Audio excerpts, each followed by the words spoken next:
Ukraine को Apache का सबसे एडवांस वर्जन देगा यूके। यूक्रेन को 4 AH-64E अटैक हेलीकॉप्टर देगा यूके।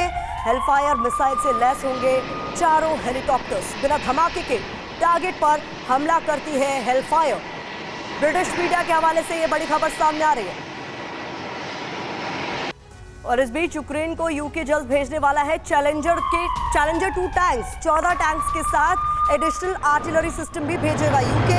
यूक्रेन को वेस्टर्न मेड टैंक सप्लाई करने वाला पहला देश बनेगा यूके। प्रधानमंत्री ऋषि सुनक ने फोन पर ज़ेलेंस्की से इस बात का वादा किया। लगातार मिल रही मदद को लेकर एक और बड़ी खबर यह है कि यूक्रेन को MX-10 RC light combat tanks France की ओर से दिए जाएंगे। अगले 2 महीने में यूक्रेन की होगी कॉम्बैट टैंक्स की सप्लाई। 16 टन वजनी लाइट कॉम्बैट टैंक की रफ्तार 50 मील प्रति घंटा। फ्रांस यूक्रेन के रक्षा मंत्रियों के बीच बातचीत में इस पर सहमति बनी है। टैंक्स देने के वादे पर पुतिन के करीबी की फ्रांस पर हमले की धमकी भी सामने आ गई। तो डिनी सर, जैसा कि हमारे तमाम मेहमान कह भी रहे हैं कि जब आप भर भर के मदद देते रहेंगे रशिया की तमाम वार्निंग्स के बावजूद, तो फिर ये युद्ध खत्म कैसे होगा? रशिया कह रहा है कि आप मदद बंद कीजिए, तब तो हम बातचीत को राजी होंगे। बिल्कुल मैम, जो जनरल शंकर प्रसाद सर कह रहे थे उसी का एक मैं आगे ले जाऊंगा। ना वो फुल पावर लगा रहे हैं और ना फुल स्टॉप लगा रहे हैं।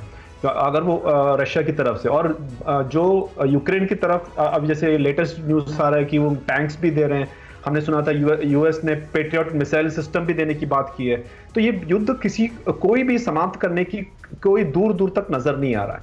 और जहां तक हमने सब सोचा था कि विंटर्स में आके इसमें स्ट्रैटेजी में बदली होगी, लोगों का ये जो दुख और जिस तरह से जो उनकी परेशानी उसको देख के कम से कम एक्सटर्नल प्रेशर से बंद होगा, वो भी नहीं हुआ। अब जो हालत है, अभी ग्राउंड क्या है मैम, अभी सर्दी के बाद में थोड़ा हार्ड होगा। तो वहां पर टैंक का यूज करने का एक स्वाभाविक, जैसे पिछले साल भी फरवरी के महीने में युद्ध शुरू हुआ था, तो वापस उसी स्टेज में आ गए। आज 326 दिन हो गए, तो वापस उसी स्टेज में आ गए। ना कोई ऑब्जेक्टिव मिला है रशिया को, और ना यूक्रेन अभी तक हार मानने के लिए किसी भी तरीके से राजी नहीं है। और ऊपर से नाटो और यूएस जैसे देश है वो बिल्कुल मानेंगे नहीं कि अभी जब तक हम नहीं बोलेंगे तब तक लड़ते रहो। तो ये सिस्टम जो है मेरे ख्याल से यूक्रेन के आम नागरिक परेशान है, जैसे आपने दिखाया था जो लोग सड़क पे हैं।